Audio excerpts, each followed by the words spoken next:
June 1944, a German officer sits in a bunker near the Normandy coast staring at reports that all point to the same ugly truth. Across the English Channel, southern England is packed with men and machines. Ports are jammed with landing craft. Airfields are buzzing. Recon photos show storage dumps, trucks, tanks, and endless rows of equipment. It's the kind of buildup you only do for one reason.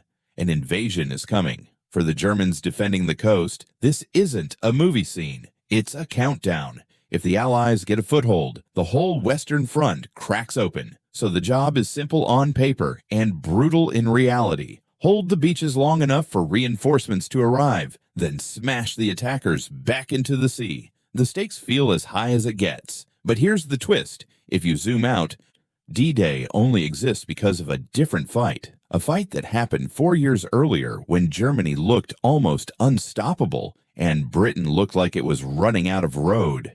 And that's why the Battle of Britain is more important than D-Day. Not more dramatic, not more famous, more important, because one battle decided how the Allies would hit Hitler's Europe. The other battle decided whether hitting Hitler's Europe was even possible. If you like subjectivity stories that connect the dots like this, follow the channel and stick around. This one pays off hard. Now rewind. It's the summer of 1940 and Germany is on a historic streak. The kind of streak that makes people stop arguing and start accepting the inevitable. Poland gets crushed fast. Denmark and Norway are secured. The Netherlands and Belgium are rolled over.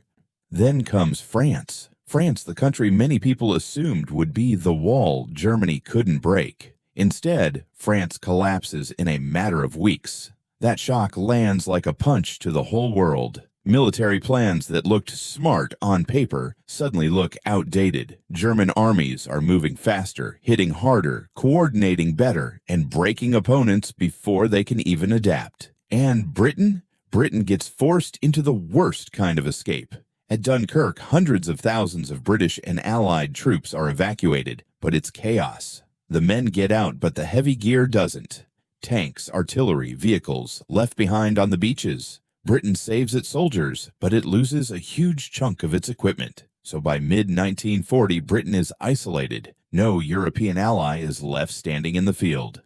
The Soviet Union is still tied to Germany by a non-aggression pact, and trade keeps feeding Germany resources. The United States is not in the war, still officially neutral, still arguing with itself about whether Europe is America's problem. Britain is staring at Germany alone, and the balance looks terrible. Germany can put an enormous number of divisions into the field. Britain can field far fewer, and after Dunkirk, many units are under-equipped. Germany's war machine is also getting a boost from factories and equipment captured across Europe. On top of that, Germany's air force, the Luftwaffe, looks stronger on paper than Britain's fighter force. This is where German leadership starts thinking, we can end the war in the West, not later. Now, that idea has a name. Operation Sea Lion, the planned invasion of Britain. For Germany, the concept is straightforward. If you can land troops in southern England and push toward London, you can force Britain to make a choice it doesn't want to make: surrender or watch the country get torn apart. But there's one problem, and it's not a small one. The English Channel. That strip of water is not the ocean, but it might as well be a wall if you can't control the skies above it. Transport ships, barges, and landing craft are slow and vulnerable. If they're exposed, they get shredded. Coastal guns can hit them. British destroyers can hit them. British bombers can hit them. And if German fighters can't protect the crossing, the invasion turns into a floating disaster. So before Sea Lion can happen, Germany needs air superiority, clear control of the air over the channel and the landing areas. And that means one thing: the Royal Air Force has to be neutralized. German planners believe this is doable. They've seen the Luftwaffe dominate in earlier campaigns. They've watched enemy air forces get worn down, smashed on the ground, and pushed out of the sky. The basic plan is simple: attack RAF fighter bases, wreck their planes, burn their fuel, damage their runways, and, most importantly, bleed out their pilots. The pilots matter most because pilots aren't factory output. You can build an airplane in weeks or months. You can't build a veteran fighter pilot that fast. Once those men are gone, you can't replace that skill overnight. German leadership also looks at the numbers and feels confident. Britain's fighter force can only put so many aircraft into the air at once.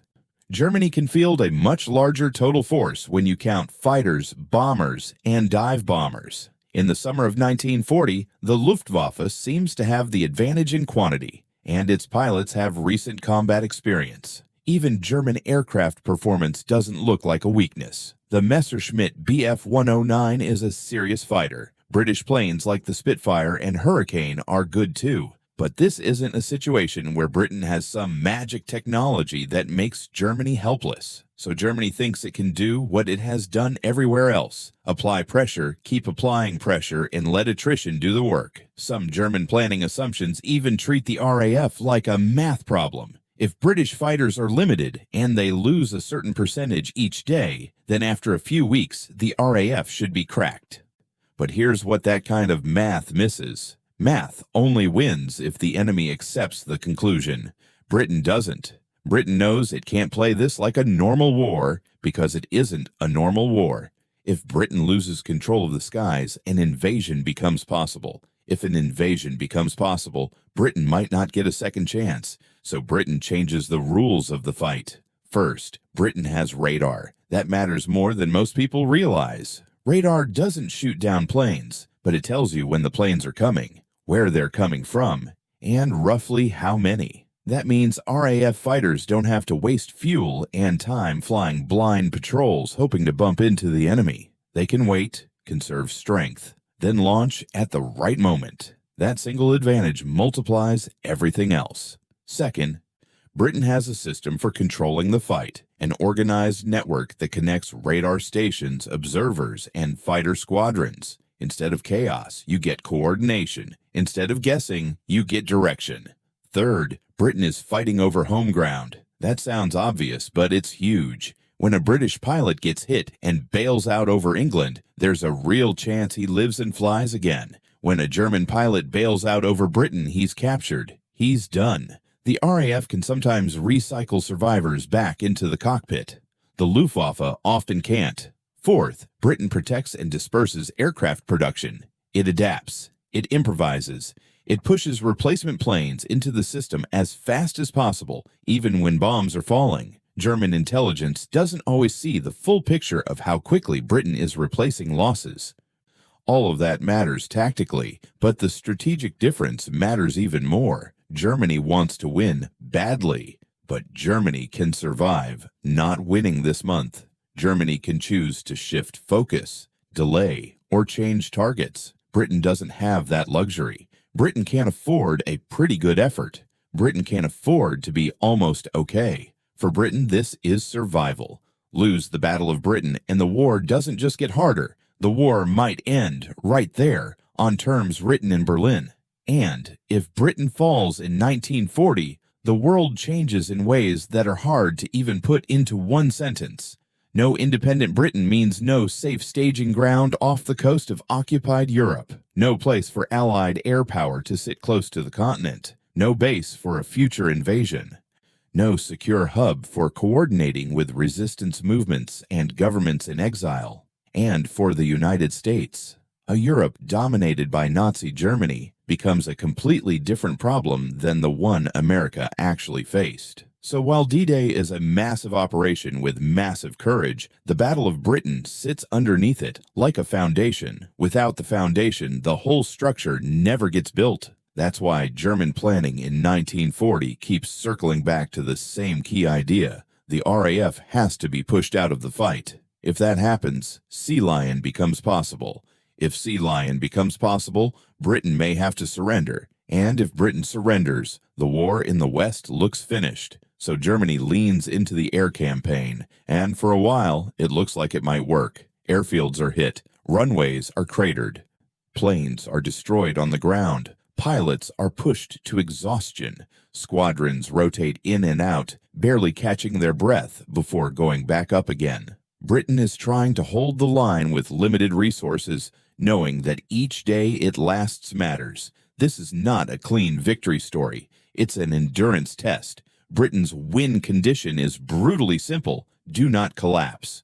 Hold on long enough that Germany can't finish the job, because time is the enemy of an invasion. The longer the air battle drags on, the closer you get to rougher weather. And rougher weather in the Channel is not a minor inconvenience. It can turn an amphibious landing into chaos, even without an enemy shooting at you. So Britain fights for time and Germany fights for a knockout. And then, right when the pressure is at its worst, Germany makes a decision that changes the rhythm of the battle, a decision that gives Britain something it desperately needs: breathing room.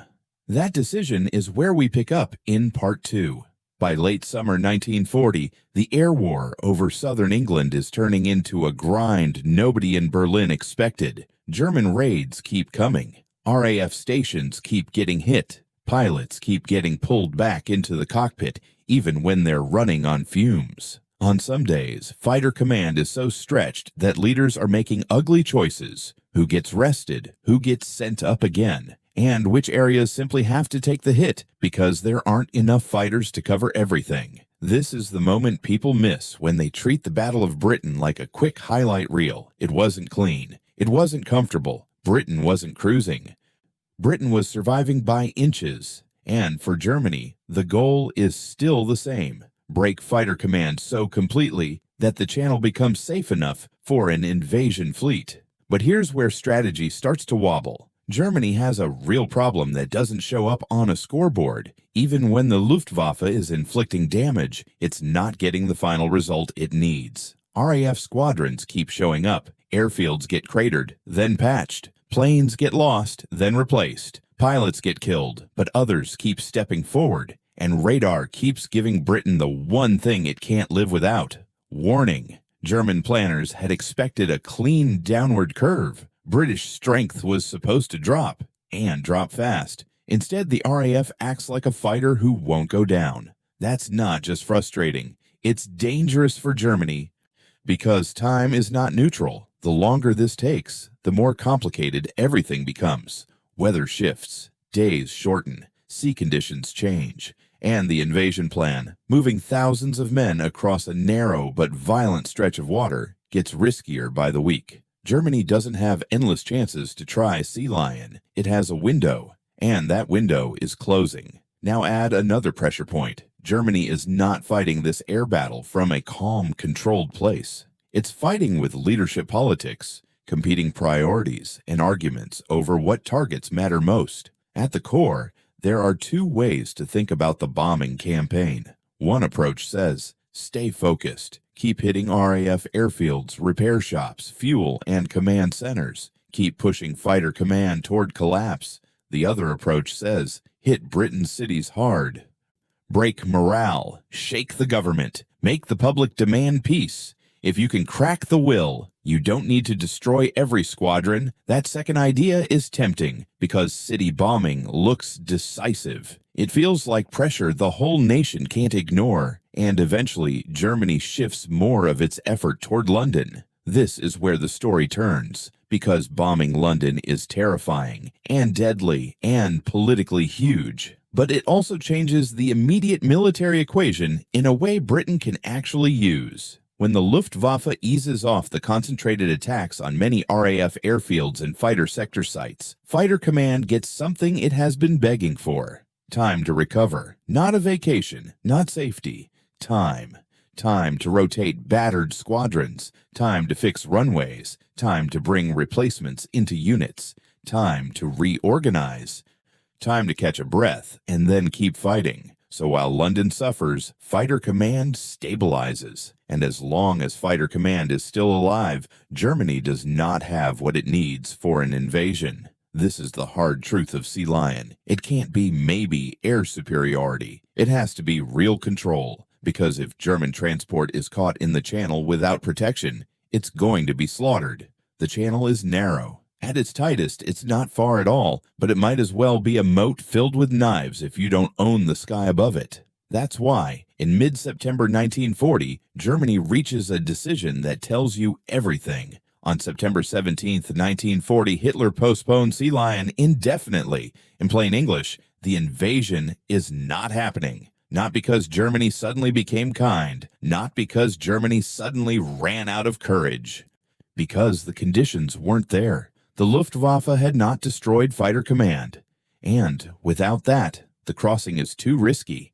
This is the moment the whole war shifts. People often talk about turning points like they're fireworks. One big flash and everything changes instantly. This one is quieter, but it's more serious. Once Britain survives the summer and early fall of 1940, Germany's dream of a fast, clean win in the West starts to slip away. Because now Britain is not just still there. Britain becomes a permanent problem, a hostile base sitting right off the coast of Nazi-occupied Europe. A place where air power can launch from, a place where naval forces can regroup, a place where an enemy government can keep fighting and keep talking to the world. And strategically, it means Germany cannot simplify the war the way it wanted. If Britain had fallen, Germany could have focused fully east without worrying about a Western enemy that refuses to die. With Britain still standing, Germany has to keep forces watching the West. It has to defend coastlines. It has to protect its occupied territory from raids.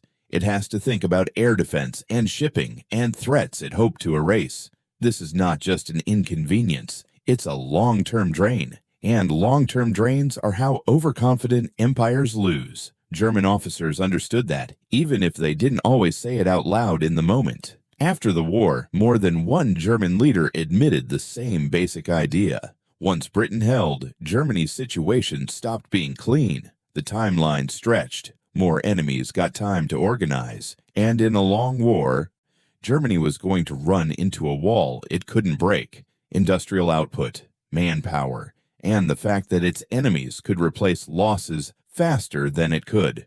That's the real strategic damage from the Battle of Britain. It doesn't win the war in 1940. It prevents Germany from ending the war in 1940, and that difference is everything, because keeping the war alive creates opportunities. It gives the United States time to shift. In 1940, America is still arguing. Isolationism is strong. Many Americans don't want another European war, but Britain still standing changes how that argument feels. Britain becomes proof that Nazi Germany isn't unstoppable. It becomes proof that resisting isn't just noble, it's possible. That matters in politics. It matters in public opinion. It matters in how leaders justify aid and later involvement.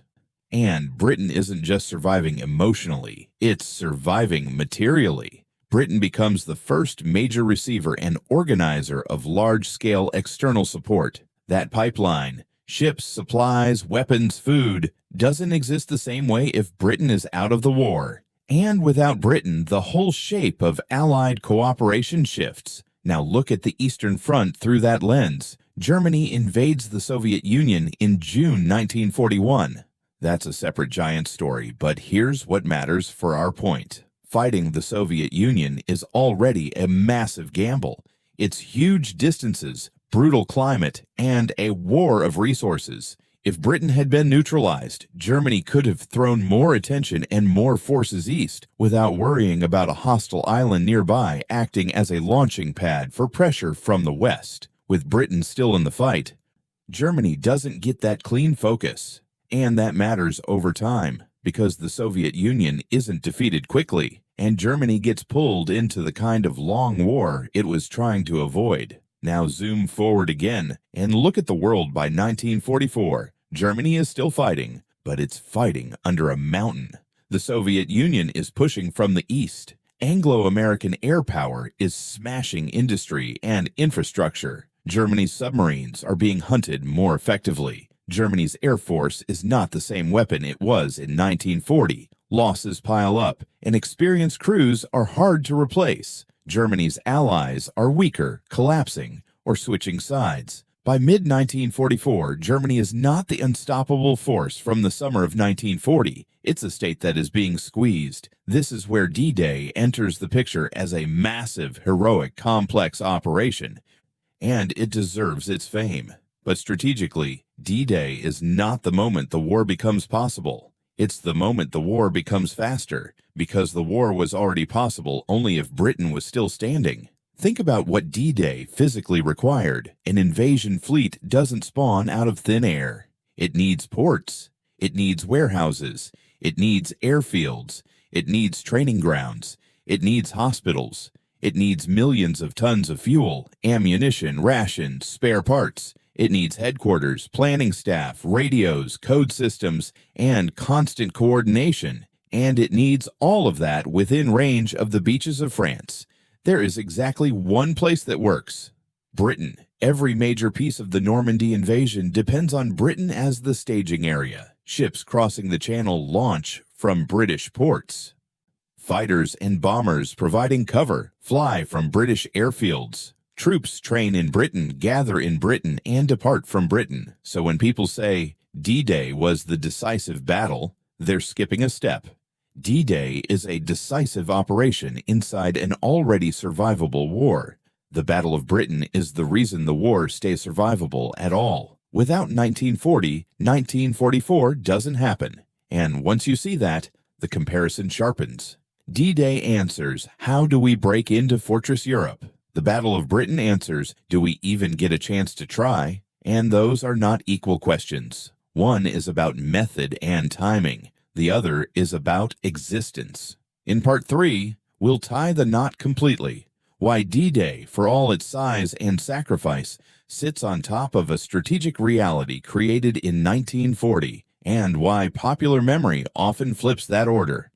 Now we can say it plainly. By June 1944, Germany is in trouble. That doesn't mean the Germans defending the beaches are weak. It doesn't mean the fighting isn't vicious. It doesn't mean D-Day is easy. It absolutely wasn't. Men died by the thousands on that first day, and the next days didn't magically get gentle. But strategically, Germany in 1944 is not Germany in 1940. In 1940, Germany is winning so hard that many people think the war is basically finished. In 1944, Germany is still dangerous, but it's being pressed from multiple directions, and its ability to recover is getting worse, not better. That's why D-Day is best understood as a huge accelerator, not the first domino. If you remove D-Day from the timeline, Germany still faces Soviet armies driving from the east, relentless bombing damage, shrinking options, and allies falling apart. The war likely drags longer. More people die. The suffering extends. But the overall direction still points toward Germany losing a war of attrition against combined Allied resources. D-Day changes the when and the how. It doesn't create the if. The Battle of Britain does, because in 1940 the if is completely open. In 1940, if Britain collapses, there is no Western Front later. There is no Allied base right next door to Europe. There is no safe platform for American forces to gather and then launch across the Channel. There is no place to build a massive invasion machine. And there is no constant pressure from a hostile island that Germany has to keep watching. If Britain falls in 1940, Germany doesn't just win faster. Germany changes the structure of the war, and that changes the future. This is where counterfactuals actually help, as long as we keep them grounded. Start with the easy one. Take D-Day out. What happens? The liberation of Western Europe likely takes longer. The Western Allies might push harder through Italy or look for another way in. Strategic bombing continues. The Soviets keep advancing. The endgame shifts in timing and maybe in geography, but Germany still faces enemies with overwhelming advantages in industrial output, manpower, and resources. Now take the Battle of Britain out. Assume the RAF collapses, or Britain is forced into a settlement, or an invasion becomes viable. What happens? The war in Europe looks completely different. A Nazi-dominated continent becomes more stable and harder to crack. The United States faces a superpower controlling the European coastline and much of Europe's industrial base without a forward staging area. And the most important point is simple. There's no obvious path back in. No Britain means no nearby launch pad for air power, raids, and eventually an amphibious invasion. That's why the Battle of Britain isn't just a heroic episode. It's an inflection point. It's the moment German certainty breaks. And once German certainty breaks, time starts working against Germany. That's the part a lot of people miss. Germany's early wins are built on speed and collapse, fast campaigns, shock, disruption. Enemies lose coherence and give up. But if your enemy doesn't collapse, you have to keep fighting. And if you keep fighting, you start paying ongoing costs. Oil, steel, trained men, replacement pilots, repair crews, transport, logistics, and the costs multiply when you have more than one enemy. Britain's survival in 1940 makes it much harder for Germany to keep the war as a single, clean project. Germany has to keep troops and defenses in the West. It has to watch the Channel. It has to react to British air and naval activity. It has to allocate resources to threats it wanted to erase. And meanwhile, Germany chooses to gamble east. That creates the monster scenario Germany was trying to avoid, a long war with massive commitments. By the time you hit 1944, you can see the consequences stacked up like bills. The Eastern Front is consuming German divisions at a brutal pace. German cities and industry are under heavy pressure from air attack. The Luftwaffe is struggling to sustain quality and numbers the way it once did. Germany's ability to replace experienced personnel is strained. So when the Allies land in Normandy, it's not happening against a Germany that is fresh, confident, and unchallenged. It's happening against a Germany that is already being squeezed. This doesn't reduce the bravery of the men on the beaches. It doesn't reduce the skill it took to plan the operation. It just places it in the real strategic context. D-Day is a massive breakthrough, but by 1944, Germany is already sliding toward defeat. Now compare that to 1940. In 1940, there is no slide. There is momentum. Germany is not hanging on. Germany is advancing. Germany is controlling. Germany is dictating. And Britain is the last major democracy in Europe still standing openly against that system. Britain isn't holding because it has a huge army ready to counterattack. Britain is holding because if it doesn't hold, the entire fight collapses. That's why the Battle of Britain has such a different emotional texture from D-Day. D-Day is an offensive operation with a clear objective. Get in, establish a foothold, push inland. The Battle of Britain is defensive in the most literal sense. Survive today so you can fight tomorrow. And the technical details underline the difference. On D-Day, the Allies throw enormous weight at the problem. The scale is gigantic. Thousands of ships, thousands of aircraft, and a first wave of roughly 150,000 troops. The planning is deep. The deception effort misleads German expectations. Allied air superiority is overwhelming. Naval gunfire support is massive. Specialized equipment and logistics planning are built into the operation. That's not luck. That's capability. In other words, D-Day succeeds with a huge advantage in material power and preparation. In the Battle of Britain, Britain does not have that kind of comfort. Fighter Command is under pressure and outnumbered in the air war. Britain's advantages, radar, defensive coordination, fighting over home territory, multiply effectiveness, but they don't eliminate danger. There are moments when the RAF is stretched so thin that the outcome looks shaky. Britain wins by adapting, coordinating, and enduring. And yes, Germany makes decisions that help Britain, especially shifting focus toward city bombing, which gives Fighter Command room to recover. But that doesn't mean Britain gets lucky, and that's the whole story. Britain still has to take the hits. Britain still has to keep launching. Britain still has to keep pilots in the sky. And Britain still has to survive long enough for Germany to realize it can't get the clean result it wants before the invasion window closes. That's the strategic heart of it. Britain wins by not giving Germany the victory it needs in the time Germany needs it. Then there's the human cost. D-Day's casualties are massive, especially on the first day and the month that follows. It's a slaughter, and it's seared into memory for a reason. But the Battle of Britain has a different kind of loss. It's not massed infantry waves on beaches. It's the steady drain of pilots. And pilot attrition is deadly in a special way. Because training is slow and experience is priceless. Every loss reduces capability quickly. Fighter Command operates near exhaustion, constantly trying to stay just strong enough to contest the sky. In Normandy, individual losses are tragic, but reinforcements are continuous. The invasion force grows after the landing. In 1940, Britain doesn't have that feeling. Britain's fighter force feels finite. The margin feels thin. That's why the Battle of Britain is existential. Now, if the logic is this clear, why does popular memory often put D-Day on top? Because societies don't remember battles based purely on strategic analysis. They remember based on story. D-Day has huge visuals. It's an offensive action. It has clear before and after. It moves straight toward liberation. It has massive American participation. And after the war, America dominates global media and culture, so American-centered narratives become the default.